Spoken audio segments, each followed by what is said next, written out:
Oiê, estamos aqui hoje com uma convidada muito especial, a doutora Caroline Deitz. Isso. Que é médica legista, já foi perita nomeada no Juizado Federal em São Paulo e Mato Grosso do Sul, já integrou a Polícia Científica do Paraná, médica convidada no seriado TV Perícia Lab? Perícia Lab, entre outras atribuições. Estamos muito felizes em poder contar com a sua presença aqui hoje, doutora.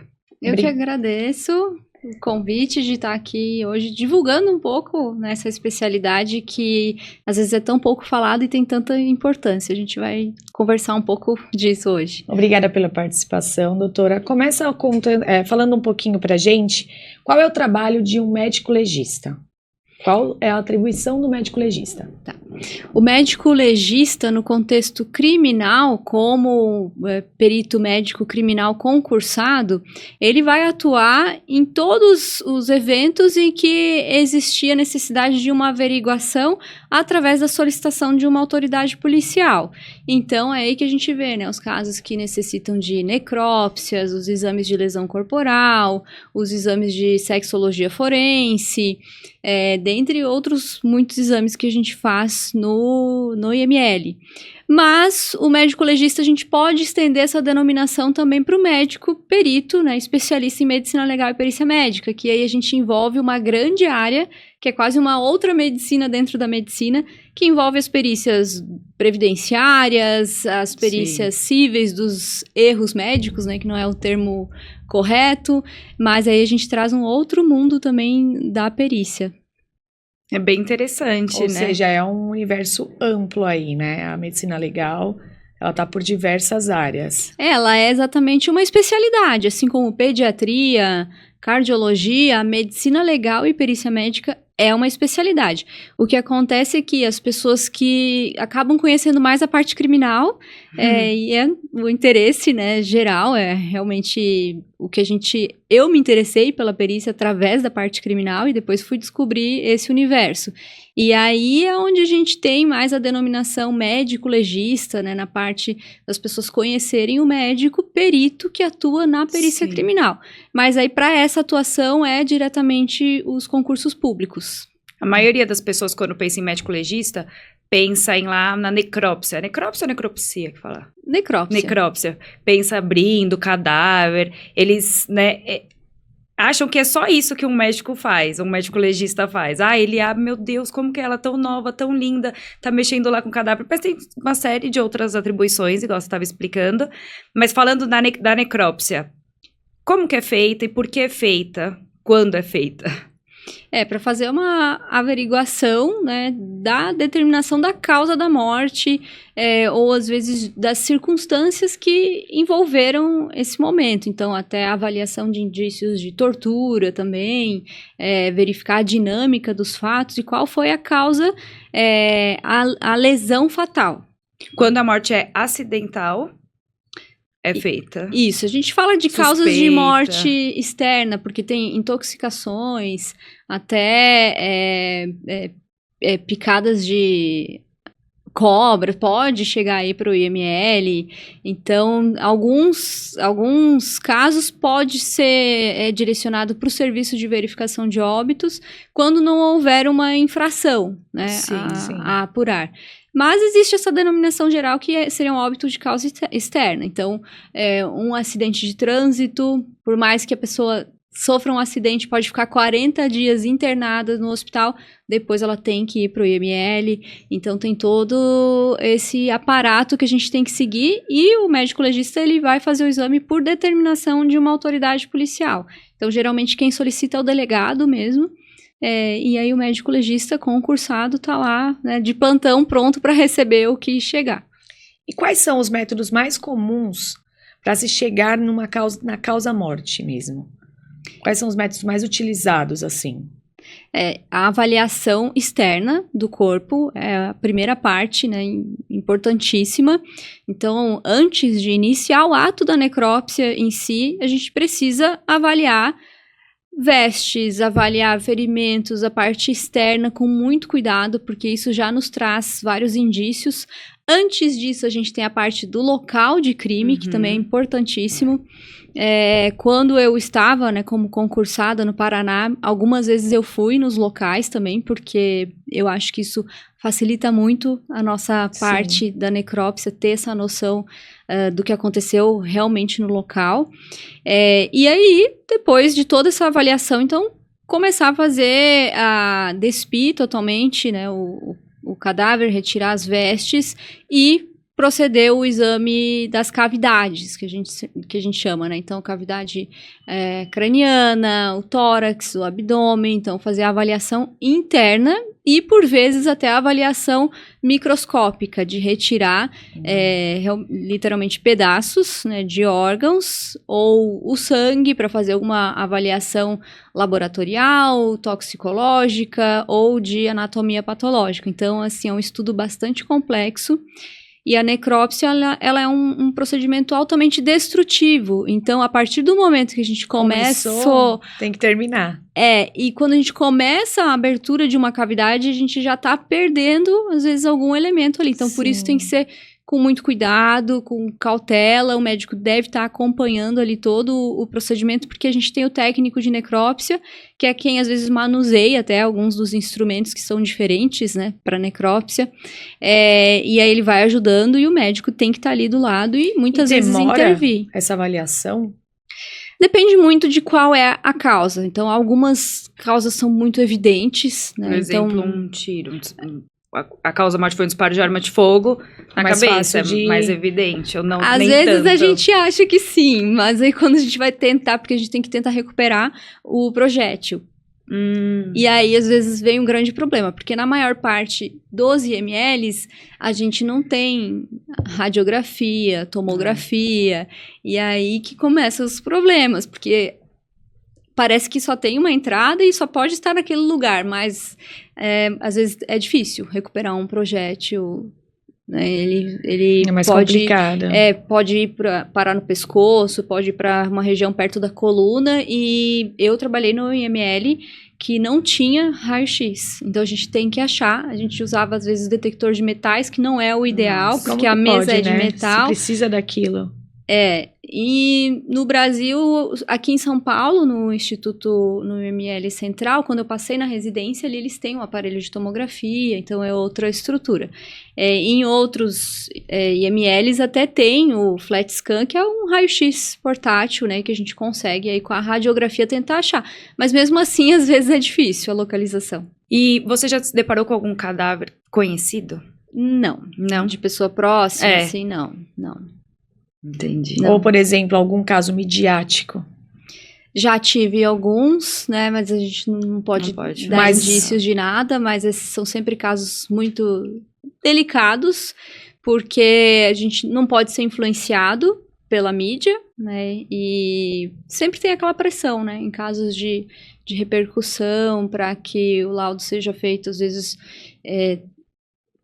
uma liberação, né, então a gente tem que eu sempre prezei por fazer os meus casos e liberar no prazo correto, né? Então, mas às vezes alguns desses casos podem necessitar de mais exames e aí demora para fazer essa liberação, exatamente por todo o procedimento que tem que ser feito, de coleta de materiais para exame toxicológico, para patologia, então pode demorar um pouco mais, e aí essa pressão da mídia em ter respostas e às vezes não entender, né, que o procedimento demora para ser concluído por completo. E muitas vezes vocês até nesse exame mudam a causa-morte. Vocês descobrem que não é aquilo que está sendo passado que de fato, né, ocasionou a morte. Foi outra coisa, e aí vocês descobrem tudo lá, e já tá todo mundo falando aquilo, já tá fechado pra mídia, né?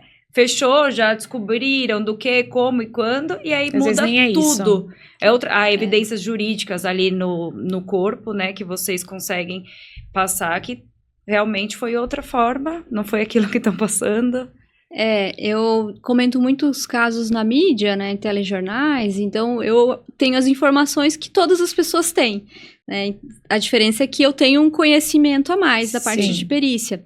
Então, muitas vezes eu consigo já ter uma visão diferente do que a mídia estaria passando, né? Do que seria a causa da morte.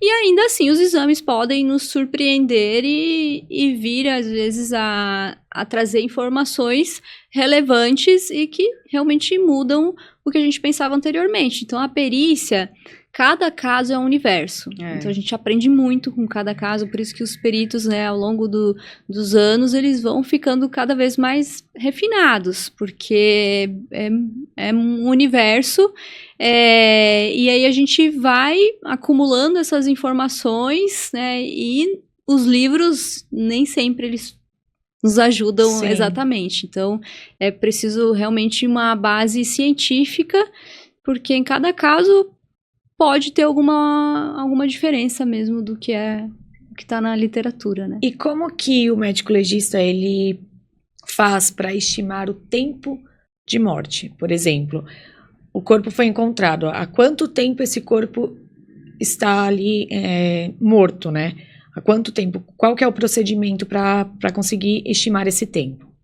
Nós temos tabelas em livros, né, que é tudo perfeito nos livros, tem a tabela de horas, a gente usa a rigidez, outros elementos como os livores, então tem vários, é lindo Várias a tabela. teorias. Só que na prática é muito complicado, porque essas tabelas elas são feitas com determinada temperatura, né, em países, às vezes foi testado um país que tem uma temperatura mais baixa, aí a gente chega aqui no Brasil, que é um clima, né, tropical e às vezes Muda muito a temperatura do corpo. Um corpo que está em uma temperatura mais alta, com mais umidade, ele pode se deteriorar muito mais rápido. Sim. Né? E muitas vezes uma parte do corpo ela vai ter uma deterioração diferente de outras. Então, isso é algo bem complexo, é claro. O legista ele sempre descreve o exame do cadáver,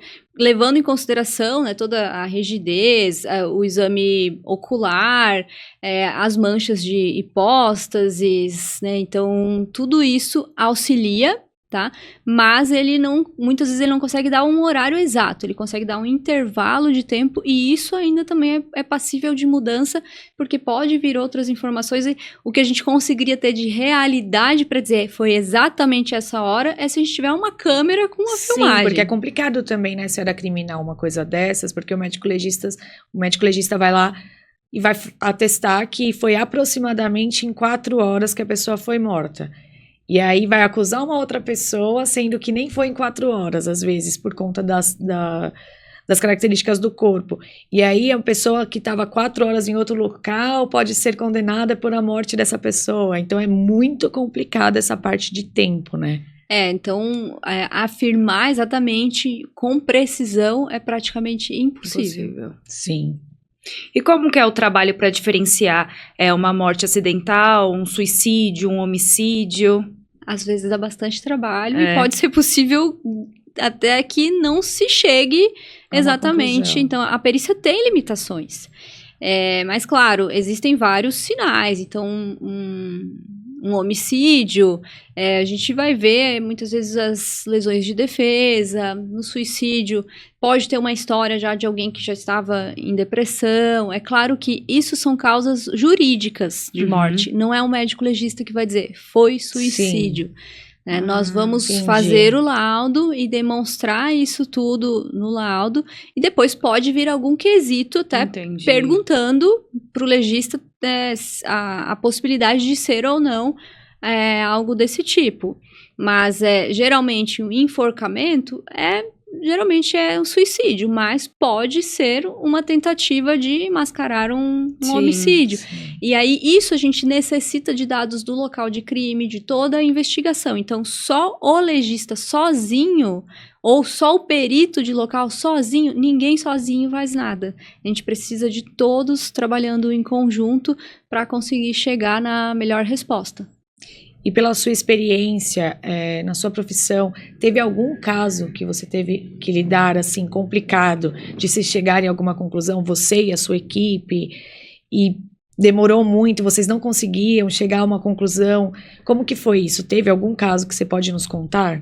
A gente esbarra, às vezes, em várias situações. Então, muitas vezes, o limite que a gente tem da parte laboratorial, de uma quantificação de determinada substância, que o laboratório, às vezes, ele não está preparado para aquilo ainda, porque, imagina, é uma diversidade de coisas que podem acontecer. Então, eu tive uma vez um caso de um suicídio por nitrogênio.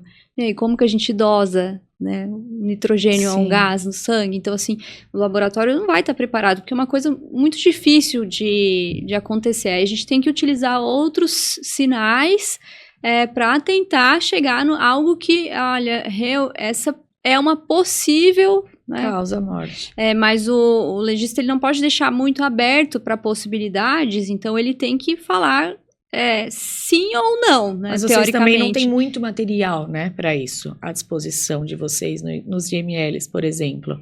Às vezes a gente tem o exame, exatamente, e a disponibilidade do laboratório, né, de enviar outras partes do corpo para análise, ou a urina, o sangue, que isso auxilia bastante. Mas nesses casos, então por isso que a gente vê às vezes as causas de morte indeterminada, Sim, porque não foi possível chegar com certeza. Pode existir assim uma grande probabilidade de que seja, mas se o legista não tem certeza que ele não pode, né, dar. Então, em alguns países, serviços que têm uma boa acurácia nos seus exames, eles vão ter um alto índice de causas de morte indeterminada, porque a gente não pode dizer que foi se a gente não tem certeza que foi. Entendi. Há características específicas, por exemplo, uma morte causa violenta, criminosa? Aí tudo depende, porque um ferimento de arma branca, né, uma perfuração em um local do corpo, né? Um espancamento, aí a gente vai ter um conjunto de várias lesões, o local do corpo que foi atingido, né, então, se há um trauma de crânio, pode ter um espancamento e arma branca, aí tem um ferimento de arma branca no braço e tem um trauma crânioencefálico. E aí, o que foi a causa da morte? Provavelmente trauma crânioencefálico. Quando tu faz o exame, aí tu vai fazendo uma avaliação das lesões em separadas para tentar saber qual que levou realmente à causa da morte. Mas a gente tem que descrever tudo no laudo. Então, assim, o laudo do médico legista é algo que tem que ser de uma forma que a gente leia e imagine exatamente o que aconteceu ali. Então, descrever a lesão por completo, descrever a sua extensão, a localização no corpo, coloração, fotos são muito importantes, porque depois que o corpo for inumado, que é enterrado, a gente vai perder tudo isso, né? Então, fazer uma exumação, às vezes, não vai trazer pra gente novas informações relevantes. Por exemplo, no caso de uma pessoa que se suicidou pulando de um apartamento, de um andar alto. E aí, na verdade, tem esse limbo, né? Entre o suicídio ou de alguém ter jogado, dela ter supostamente sido morta por outra coisa. E aí tem lesões que elas se confundem, a meu ver, né? Ao cair de lá de cima e uma luxação, ter sofrido alguma fratura antes. no crânio. A gente não sabe se foi antes ou depois, com a queda. Vocês conseguem diferenciar? Isso são casos bem complexos que envolvem né? isso, porque aí a gente esbarra em algumas limitações, até porque as lesões pós-mortem e antes da morte, elas teoricamente deveriam ser diferentes. Mas se uma lesão aconteceu muito próximo da morte, pode não dar tempo do corpo reagir. E nos mostrar, né, microscopicamente, a migração de células que iriam para aquele local. Claro, tem o extravasamento de sangue também, que quando é uma lesão após a morte pode ser diferente.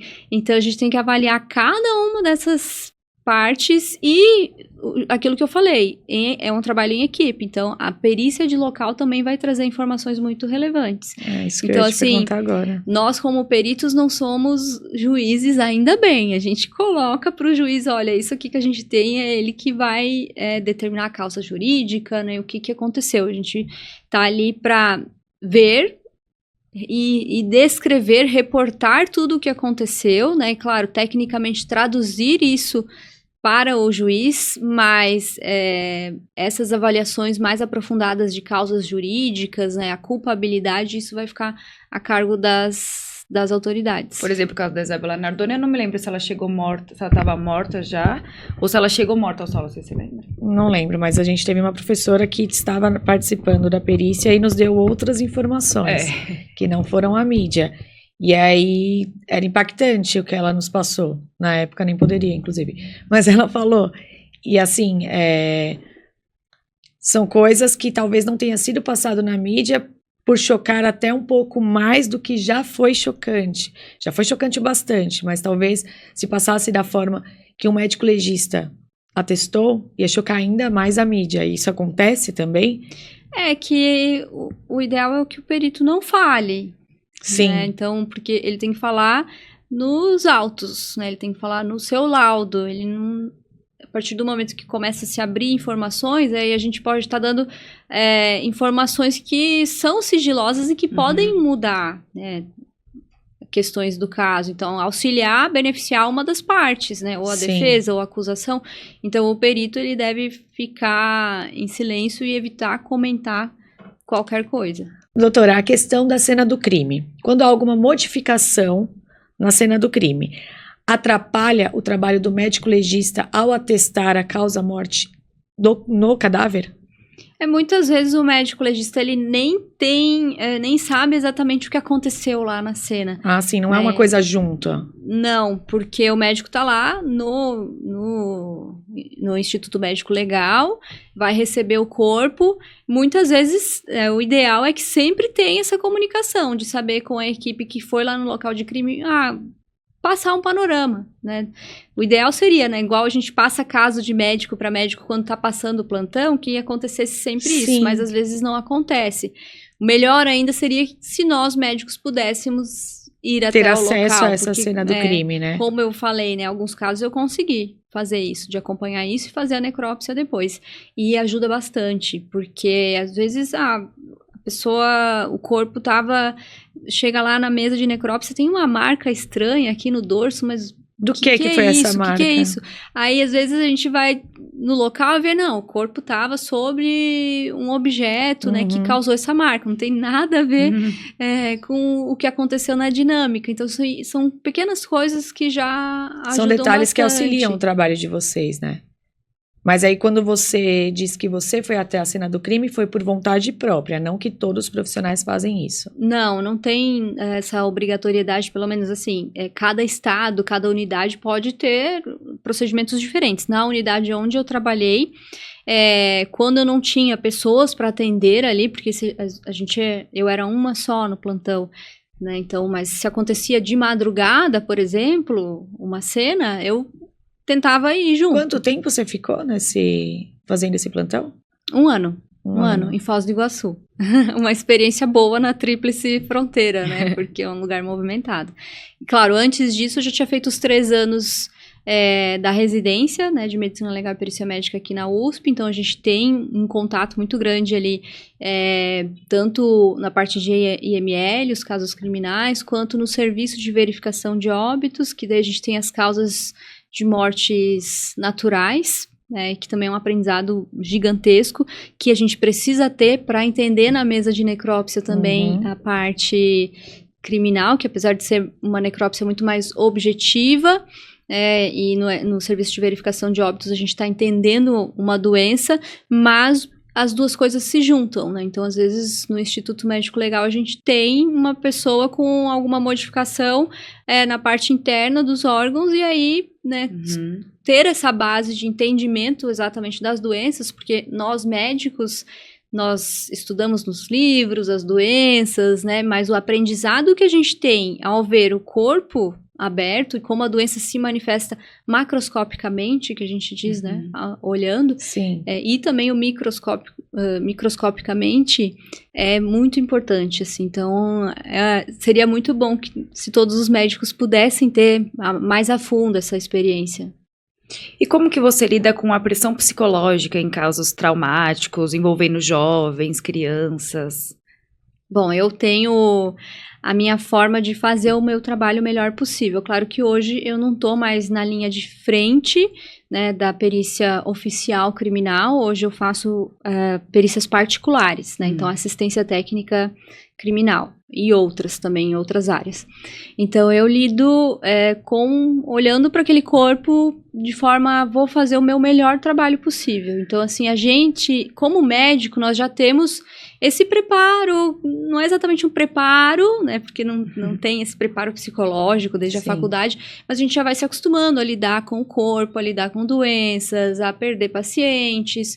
Eu já tinha trabalhado muito tempo no SAMU, no Rio Grande do Sul, então durante 3 anos, vendo cenas que eram bem próximas da morte. Que você pegava lá na hora, né, do acontecido, é o primeiro atendimento. Quem trabalha no SAMU fica meio, né? Isso, então assim, locais de crime, para mim, eu já tinha uma familiaridade por vivenciar isso na prática. Então, eu sempre tentei fazer o meu melhor, e quando eu olhava assim para a mesa de necrópsia, aquela pessoa ali, muitas vezes a unidade que eu trabalhava era bem pequena, a gente escutava os familiares chorando do outro lado. Tudo bem, tem envolvimento às vezes com drogas, violência, tráfico, então às vezes a pessoa que estava ali já estava em algum envolvimento desse tipo, mas ela tem ali uma família, ela é uma pessoa igual às outras. Sim. Então a mãe chorando, então é sempre algo comovente, mas eu sempre levei isso para o lado de eu tenho que fazer o meu melhor trabalho aqui, e sempre pensei em uma coisa que eu acho que eu nunca vi ninguém comentando dessa forma, que as pessoas que estão ali, tá? Então, o contexto social da violência, se a gente for falar hoje, as camadas que estão mais suscetíveis são as mais vulneráveis, sim, né? Sociais. Sim. E essas pessoas, às vezes, têm tanta dificuldade de acesso à saúde, né? E daquele contato com o médico lá na sua essência mais bonita que existe, né, de fazer o exame daquela pessoa, e às vezes o primeiro contato vai ser na mesa de necrópsia, então dá até um arrepio falar isso, verdade, né? Então eu pensava sempre assim, tem que fazer o meu melhor aqui com respeito àquela pessoa, né? Então, às vezes ela nunca teve esse atendimento. Às vezes o médico nunca examinou, né? Então a gente está num contexto hoje da medicina que a gente vive na era de exames, né? Então às vezes ela nunca teve um atendimento médico, e ali vai ser o primeiro contato com o médico. Então que seja o primeiro, o último, e que seja bem feito. Então, se todas as pessoas tivessem a consciência da importância que o médico legista tem nesse momento, né? E esse sentimento que acaba não sendo uma coisa que te impede, né, e que tu leva para casa e te impede de viver, mas que te faz fazer o melhor trabalho possível, porque é um trabalho para a sociedade que a gente está fazendo ali, e o último ato de dignidade daquela pessoa. Ô, doutora, hoje nós temos a inteligência artificial e a tecnologia bem avançada, né? Como que a tecnologia e a inteligência artificial conseguem auxiliar numa análise forense de vocês? Tá. Na prática, a gente ainda não está utilizando isso muito, né? Então, tem várias coisas que ainda é muito treinamento, necessita de muita amostragem para ter uma boa acurácia, né? Então, toda a inteligência artificial precisa disso. E aí, esse é onde a gente esbarra em um problema na parte forense, que é a dificuldade de fazer pesquisas. A dificuldade de ter, às vezes, uma amostra homogênea, né, de ter esses dados centralizados para poder trabalhar eles de uma melhor forma, né. É claro que na parte de local, de crime, eu acredito que possa estar até mais evoluído, assim, do que nós. Então, na porque prática, consegue criar e tudo mais, né. Agora, no corpo mesmo, é mais difícil mesmo. Mais difícil, são muitas variáveis, então, assim, não tem nada ainda que resolva exatamente um problema. Talvez demore também isso, né? E que bom, né? Que aí vai substituir. A perícia é muito complicado, assim, eu faço casos também que envolvem a prestação de serviços de saúde, então, eu defendo muito mais os médicos, que são quem ainda conhece um pouco mais, que são esclarecidos, que conseguem pagar por uma perícia. A população em geral ainda nem sabe que isso, e ainda é um serviço muito caro. Então, nessas avaliações são muito complexas. A gente tem que avaliar, às vezes, prontuários de 1.000, 2.000 páginas, tem que avaliar tudo que está ali no processo. Então, assim, a inteligência artificial, ela pode ajudar em algumas coisas, né? Mas também a gente tem que tomar muito cuidado com compartilhamento de dados, né? Então, A lei da LGPD. dados sensíveis. E também depois a inteligência artificial vai colher todos esses dados para dar um resultado. E às vezes esses dados, se não estiverem certos, vai repassando e repassando cada vez mais coisas erradas. E aí atrapalha, na verdade, o trabalho de vocês, né? Teve até um caso que o juiz colou na sentença o prompt, né? Que é os comandos que se dá para inteligência artificial, ao invés da sentença. Então, olha que nível que a gente pode estar chegando, né? Então, as pessoas estão usando uma coisa que elas ainda não têm noção. Então, por exemplo, usar algum mecanismo desses de inteligência artificial não usar da forma certa, tu pode estar tornando público dados, né, que são sigilosos. Então, a gente precisa ter muito cuidado com isso. Doutora, como assistente técnica, até que ponto você consegue ajudar um advogado criminal num caso? Por exemplo, um cliente que está respondendo por um homicídio. Você consegue acompanhar o trabalho do médico legista? Você pode entrar? O que acontece é que a necrópsia, ela acontece ainda na fase de inquérito, não é? Na parte criminal. Então, essa parte é muito mais complicado de ter um assistente técnico nomeado. Então, ele é nomeado depois que acontece o processo. Mas já existiu, já teve casos de ter a possibilidade dessa nomeação, mas é bem complicado, porque realmente ele vai atuar ali depois que já existe um processo. Então, na parte civil, a gente consegue acompanhar as perícias. Então, é muito comum os casos que envolvem os médicos, cirurgias. Então, cirurgia plástica. A gente teve aí um caso na semana passada, né? De uma mulher da de 30 Hidrolipo, anos, né? Que morreu. Então, ela acabou, a família fez uma denúncia, né, fez um boletim de ocorrência, o delegado solicita, então, uma averiguação, porque ele precisa entender o que aconteceu. Então, esse corpo vai para o IML. E isso não acontece só na cirurgia plástica. Então, tem acontecido cada vez mais os médicos, então, estarem até respondendo em processos criminais. E aí a gente tem aí uma discussão enorme, porque o médico, teoricamente, ele está ali no exercício da profissão dele, ele não tem... ele não agiu por vontade de realmente ter aquele desfecho. Sim. Ele estava no exercício da profissão. E aí a gente está botando ele ali em um procedimento que a pena vai ser restrição de liberdade. Mas muitas vezes o que isso acaba passando é que se torna depois sindicância no CRM, aí pode virar um processo ético ou um processo civil envolvendo o médico, mas que vão basear muito da discussão, vai utilizar elementos da necrópsia, né, do que foi averiguado naquela situação ali. Então, a gente atuando na parte criminal, além de estar averiguando crimes, né, como assistente técnico, a gente também pode estar averiguando situações como essas. Eu pergunto por conta da cadeia de custódia, então é muito importante essa fase de inquérito. E aí, se já tiver um assistente técnico, para a defesa, é de uma grande valia, porque, por exemplo, às vezes pode ser considerado morto, responder um homicídio por um tiro. Só que aí, lá, o médico legista vai constatar que ele já iria morrer, ele já, por exemplo, teria ingerido veneno para ele se matar. E aí é só o médico legista que conseguiria chegar nesse... Claro que a cadeia de custódia, né, é um ponto que o assistente técnico depois vai averiguar tudo que foi feito lá para trás. Então, tem às vezes acontecem realmente muitas falhas ali no procedimento e que o assistente técnico anterior, né, consegue quebrar o laudo, porque exatamente os procedimentos, né, se eles fossem mais regulares, de acordo com toda a técnica, a própria dificuldade, às vezes, que o médico legista encontra na sua prática diária de instrumentos, de ter as mãos amarradas, porque existe um limite, né, então proporciona... E uma ineficiência também, né, do Estado com os materiais e com o respaldo para vocês. Isso é complicado, né, da gente entrar exatamente nisso, porque tem até o que é disponível, né, como serviço público, tem lugares que tenta-se fazer o melhor trabalho possível, a gente esbarra em barreiras técnicas da própria perícia, que em qualquer lugar do mundo aconteceria. Então, aqui no Brasil, a gente faz muito bem a perícia. E o volume de casos que a gente tem aqui é impressionante. Então, assim, nós temos peritos muito bons e muito experientes fazendo muito com pouco.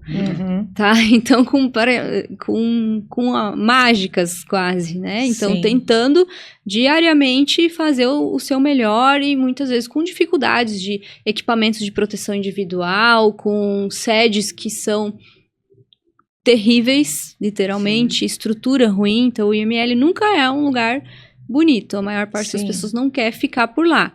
E isso é uma discussão que a gente deveria levantar muito mais, né? Porque ali é onde a gente consegue formar dados, políticas públicas, entender a violência. É importantíssimo esse momento, né? É importantíssimo. Deveriam valorizar e investir nisso. Porque como vocês vão trabalhar sem o suficiente ali? Você tem o pouco. E aí fica se desdobrando para tentar fazer um bom trabalho. É complicado, né? São áreas que a morte ela é um tabu para muitas pessoas, né? São áreas que precisavam, assim, de um olhar especial, porque tem muitas pessoas que trabalham, que amam a sua profissão ali e que, às vezes, não conseguem lidar com o esbarrar de certas questões que a gente vê. Então, eu posso dizer que fui uma dessas, né? Então, claro, minha carreira particular começou a dar muito certo, e eu tive que chegar num ponto de dizer, eu vou seguir aqui, né, particular, porque na área pública, tu chega em um limite e tu tenta estudar mais, às vezes tu quer melhorar alguma coisa e tudo esbarra em uma fila de outras coisas e prioridades.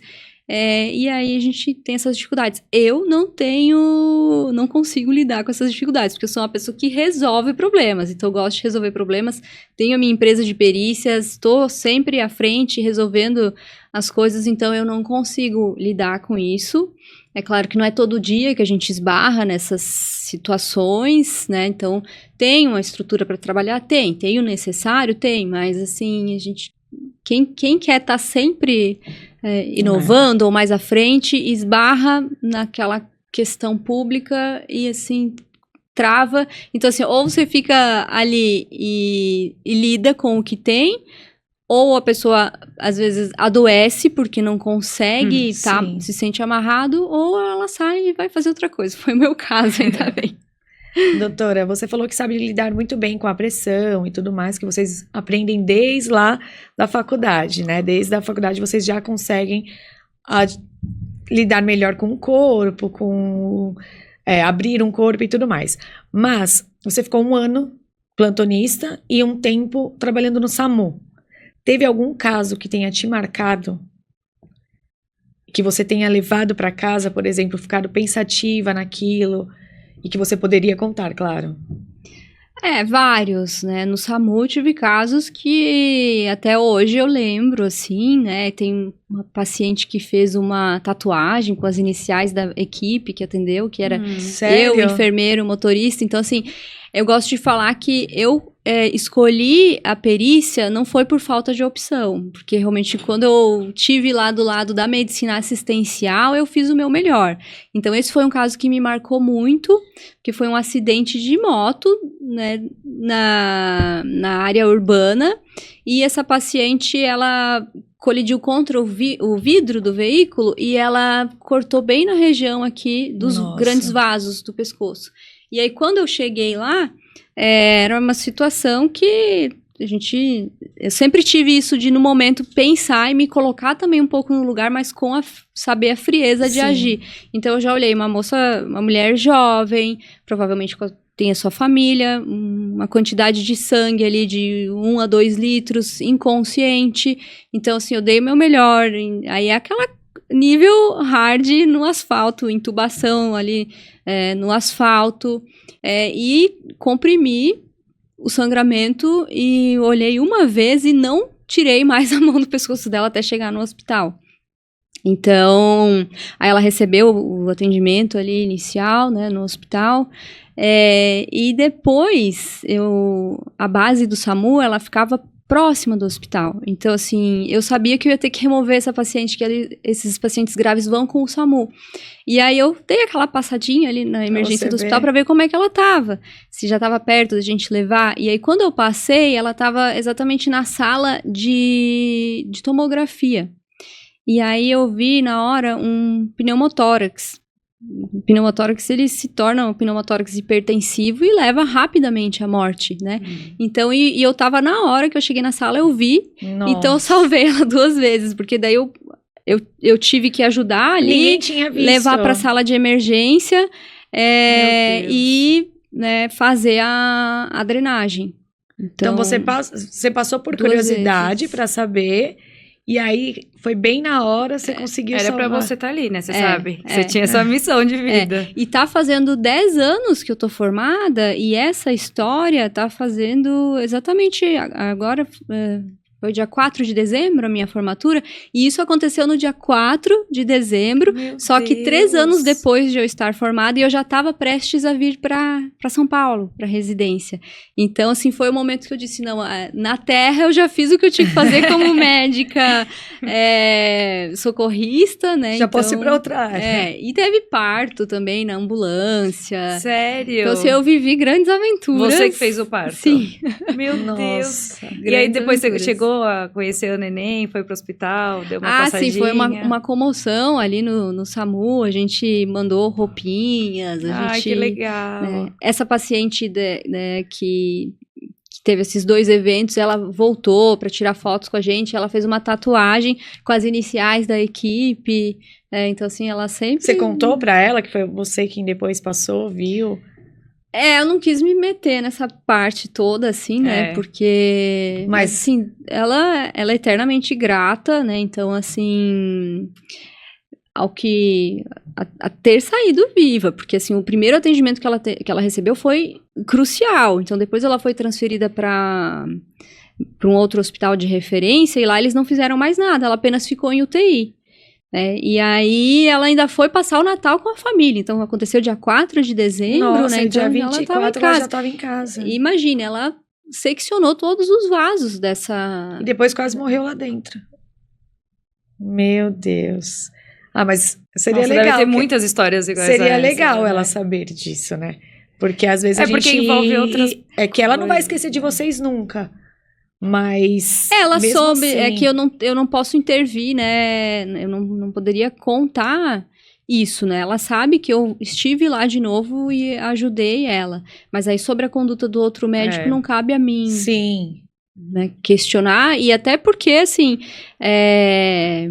ela talvez estava estável e instabilizou rapidamente, né? Então, assim, não sei exatamente o que aconteceu ali naquele tempo, né? Mas, assim, o que foi incrível eu chegar naquele momento... Bem na hora. E a imagem da tomografia com pneumotórax, a gente não vê na faculdade um pneumotórax daquele jeito como estava, porque não é para existir, é para se detectar antes, né? Mas, assim, era para ser. Quando trabalhou no SAMU, vocês também perderam pacientes? Muitos. E aí, perder paciente não mexia muito com a sua cabeça? Pelo menos os primeiros, assim. Que você fica lá, se matando na massagem cardíaca. Eu acho que a gente nasce com uma preparação para isso, quem consegue, né? Porque eu até digo, assim, que a última dose de adrenalina não era nem para o paciente, mas era para a família que eu fazia. Porque no SAMU a gente atende parada cardíaca no meio da rua, em todo lugar, e as pessoas não têm noção nenhuma, elas filmam, elas... Né? Sim. A gente tenta ali fazer o máximo possível, só que não tem como ficar cuidando a gente cuida da segurança do local, mas assim, ficar cuidando de quem tá fazendo o quê, né? Sem ser a equipe. Então, a gente tem a nossa quantidade de medicações, então eu sempre tentei fazer a reanimação cardiorrespiratória, né? Então, fiz cursos, sempre me aperfeiçoei, porque tem mudanças. Então, fazendo todo o rito normal disso, mas eu já sabia quando estava para acabar a medicação da maleta, a gente não tinha mais, né?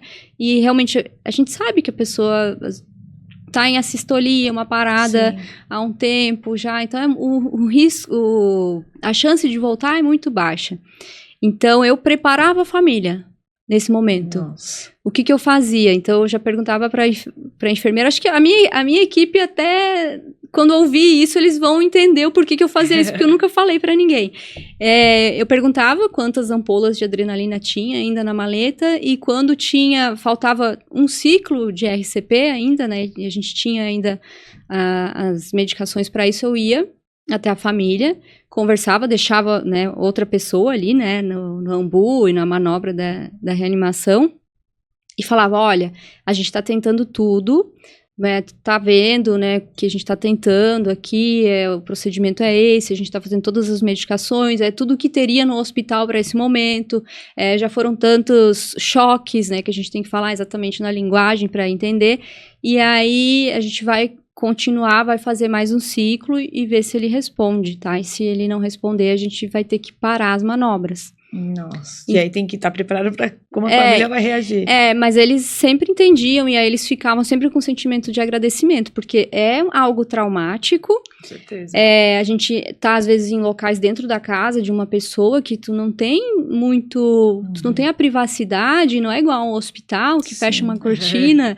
E a gente tem que preparar aquela família para isso. Então, eu me preocupava com isso. E quando eu parava, eu chegava para a família, conversava. E engraçado que isso já preparava um pouco mais a pessoa. Eu acho que é algo que, na semana passada, era para ter sido o nosso podcast, né? E aí, a minha avó faleceu. E aí, teve uma coisa que aconteceu que eu achei, assim, muito... Me marcou. Porque eu tenho toda essa sensibilidade com a morte, apesar de conseguir atuar tranquilamente sem isso afetar a minha vida. Mas aí, a minha mãe me ligou, né? No momento que aconteceu o óbito, ela me contou, ela tá lá dentro, eles não deram notícia ainda. E depois ela ligou de novo e falou... a moça não deixou eu entrar para pegar na mão dela. Ela só chegou aqui e disse, agora não pode mais entrar porque ela morreu. Gente, se tiver alguém aí né, que fez o plantão nesse dia, pelo amor de Deus. Recalcula as pessoas a rota, não têm né? um pingo de discernimento para dar uma notícia de óbito. Os hospitais não estão preparados para isso. Os hospitais deveriam ter uma sala para dar esse tipo de notícia. Não é desse jeito que se faz. Então, ela estava machucou mais ela. Aquilo ali, uma pessoa chegar e não deixar ela entrar para pegar na mão e falar desse jeito do que a própria morte. Porque a gente já estava esperando isso acontecer. Mas não está preparado mesmo, porque a minha avó também faleceu há pouco tempo. E ela faleceu, eu tava no quarto com ela e com a minha mãe, que é filha dela, as duas desesperadas, entrou um rapaz do hospital e falou, assina esse papel aqui que estamos cancelando o convênio. Aí eu disse assim, eu não posso assinar depois? Ele não tem que assinar agora. Falei, meu Deus, mas eles não têm preparo nenhum, nem o médico, nem os funcionários e nem ninguém teve um pingo de empatia pra, sabe, depois falar, não, passa aqui, depois, não. Eu acho que tá acontecendo, que a gente precisa falar muito sobre esse assunto, porque é algo tão simples, que é uma equipe, é uma frase colocada de um jeito diferente. Sim. As pessoas não têm tato para falar isso. E existe judicialização por esse motivo. Tem um caso que eu vi que os médicos deram a notícia pro familiar no corredor do hospital, e claro, tem outras coisas envolvidas, mas assim, gente, que mundo é esse, né? Então é algo simples, treinar uma equipe até para eles entenderem o valor daquele trabalho. Eles estão lidando com vidas, com pessoas que podem sair traumatizadas dali. Então acho que a gente tem muita coisa para mudar e é bom a gente estar falando disso aqui hoje. Sim, a gente mudou um pouco o rumo da conversa, né? Mas acho que por bons motivos pra gente entender melhor isso, assim, né? Porque o médico, ele tem um papel muito importante. Acho que é o papel mais importante da sociedade, é o do médico. Eu acho que, assim, o médico, ele não pode delegar a notícia de óbito pra ninguém. É ele que tem que fazer isso. E ele tem que fazer isso da forma correta. E aí a gente tem, como fazer comunicações de más notícias, como dar uma notícia de óbito. Não, é só se coloca no lugar da outra pessoa, senta com ela, igual como se fosse uma criança olhando no mesmo nível dos olhos, né? Então, ampara de certa forma, porque é apenas isso que precisa. Porque a hora que a pessoa receber aquela notícia daquele impacto, ela vai virar uma criança. Sim. Ela vai chorar, ela vai despencar. E a gente precisa disso, né? O mínimo. Então, é a dose de adrenalina que eu fazia para a família. Então, eu estava preocupada naquele momento com a família, porque eu sabia que ele não ia voltar mais. É complicado. Mas é o seu olhar de médica. É o seu diferencial. Por trás de uma médica legista que tem um coração. Sim, exatamente. Porque nós precisamos de médicos com esse olhar. Porque vocês... como eu disse, é o papel mais importante da sociedade. Para mim, é a profissão mais admirável que existe. Não tem igual, não tem. O médico, ele salva a vida literalmente. Então, assim, precisa ter um olhar humano. Precisa ter empatia, né? Por mais que depois de um tempo ele normalize a morte, aquele familiar que tá ali, não. Ele tá colocando toda a esperança nele, no médico. Quantas vezes você já escutou? Doutora, salva minha filha, salva meu marido, minha mulher na ambulância, por exemplo, quando você trabalhava no SAMU. Então a gente coloca toda a esperança em vocês mesmo. Eu acho que falta muita coisa, valorização dos profissionais, Com certeza. Muita coisa. Mas acho que quando a pessoa se propõe a fazer isso, é igual quando eu era chamada de madrugada, às vezes, para exames de... Bati aqui que não podia. Sem problema. Para exames de sexologia forense. O que eu pensava nesse momento? Todo mundo que acordar de madrugada com o telefone tocando, vai dar aquele momento humano de, poxa, que raiva ter que sair essa hora. Mas no mesmo momento já me vinha aquele altruísmo, é o nome da palavra. Isso melhor para se utilizar. Pensava, nossa, eu tô aqui na minha cama quentinha, eu vou lá, tu tá sempre em um patamar diferente da outra pessoa. Então, tua obrigação é fazer o teu melhor trabalho possível. Se tu tá com problema profissional, se tu não gosta do que tu faz, vai te arrumar de outro jeito. Os profissionais da saúde, os médicos, eles têm a possibilidade de mudar a escala, mudar o plantão, faz um ajuste financeiro e muda de vida. Eu fiz isso. Então, eu era médica plantonista, eu não estava feliz com a minha vida, não era pelo que eu fazia, porque eu amava, né, ser médica do SAMU, eu era aquela médica no plantão que eu não parava, eu não conseguia ver as fichas acumulando, eu ficava o tempo todo indo no paciente. Talvez isso foi o que me desgastou a ponto de dizer, não, eu prefiro ficar aqui nos bastidores, ajudar a fazer a justiça, né, de uma outra forma. Então, a gente precisa mostrar para as pessoas que elas têm que lidar com os problemas delas e outra, né? Esse problema é muito... Qualquer problema ali se torna menor do que o que você está tentando resolver. Porque se você estava indo para fazer um exame, no caso que você acordava de madrugada, pode ter certeza que o que aconteceu ali é muito pior que qualquer problema que você tenha naquele dia. Então, é saber dosar isso também, né? É claro que quando a gente vai para uma perícia dessas, vou falar de sexologia forense, vamos voltar para o assunto criminal. A gente está indo fazer um exame e o perito ele é imparcial. Então, assim, apesar de chamar de vítima, a gente não sabe ainda, né, se é a vítima. A gente tem que fazer o exame da forma correta e imparcial. Mas é um exame muito peculiar, então tu tem que, de certa forma, ter um acolhimento, apesar do médico legista ainda precisar ter esse distanciamento. Então, tu tem que fazer isso de uma forma de pedir, posso te examinar, ou eu vou explicar o que vai fazer. Isso porque não custa nada, né? Explicar, olha, a gente vai fazer isso, tem esse cotonetezinho aqui, a gente vai passar. Como você explica para uma criança que você vai fazer isso? Exatamente. É complicado. Porque se de fato ela for vítima, dependendo de como o médico agir, ele tá revitimizando de novo, porque assim, ela vai passar por um trauma, são 2 traumas. O que ela passou e agora com a equipe, se não souber falar, se não souber explicar, ela tá assustada ali, ela não sabe o que tá acontecendo. Então precisa ter um tato, né? E não pode, se é uma criança e ela oferece resistência, não dá pra examinar. Não tem como fazer forçando. Vai revitimizar. Geralmente uma criança que é vítima, ela vai resistir, né? Aí tu tem que dar o tempo dela. Então, eu já quis fazer pediatria, é muito louco isso, né? Então, assim, eu tentava conversar, tem que ser assim, faz um balãozinho da luva, desenha. aqui é desse jeito. Tem que tentar, não importa, é médico legista, tem que tentar da melhor forma, mas assim, ofereceu mesmo assim a resistência, ou no momento do exame, mesmo sendo uma criança, explica o que vai acontecer, né? Exatamente.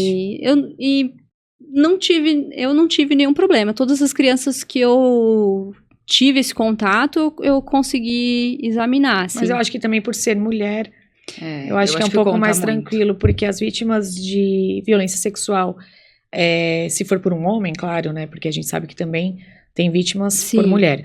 Mas pega maior trauma, né? Com um homem. E aí ser examinado com outro homem é pior ainda. Então acho que por você ser mulher, delicada também, O jeito de lidar com a falar, o jeito de situação. lidar, acaba ajudando, né? Sim, com certeza. Aqui em São Paulo, a gente tem uma estrutura excelente, né, de polícia, e no Hospital Pérola Byton é uma sede, né, e essas vítimas, possíveis vítimas, né, para serem averiguadas, são direcionadas para lá e são só mulheres médicas legistas que atendem. Legal. Ótimo. Tem uma equipe toda, né, de psicólogos, chega a conversar tem- com a criança. Tem uma rede inteira aí que Uma tem que rede. acontecer, né. Doutora, muito obrigada pela sua participação. Uma pena. Infelizmente está chegando ao fim nosso episódio, mas nós poderíamos ficar Com conversando certeza. sobre toda a sua profissão desde o início, porque é muito curioso saber tudo isso, da sua atuação em SAMU, principalmente, que é o primeiro atendimento, ou em hospital também como plantonista. Mas a gente agradece por você ter topado participar do nosso podcast. O tempo não foi nosso amigo aqui, a gente sabe que você tem inúmeras histórias para contar. E tava sendo muito gostoso esse tempo aqui com você compartilhando coisas super importantes que as pessoas deveriam saber, como essa questão do tratamento do médico para com o familiar, ou de delegação irregular para uma enfermeira, uma pessoa que não tem esse tato, essa essa simpatia, assim. Obrigada por você ter topado participar do nosso podcast. Foi um prazer imenso e espero que possamos reencontrá-la futuramente para alguma parceria. Eu que agradeço a oportunidade de falar aqui de um assunto que eu gosto muito, né? Então, amo medicina, amo a perícia, então tô ligada, meu dia hoje é a perícia o tempo todo. Fico à disposição de vocês, de quem estiver ouvindo depois aqui, se precisar conversar, tirar alguma dúvida, né? Então, estamos à disposição. Obrigada, doutora. E esse foi mais um episódio do Pod das Doutoras.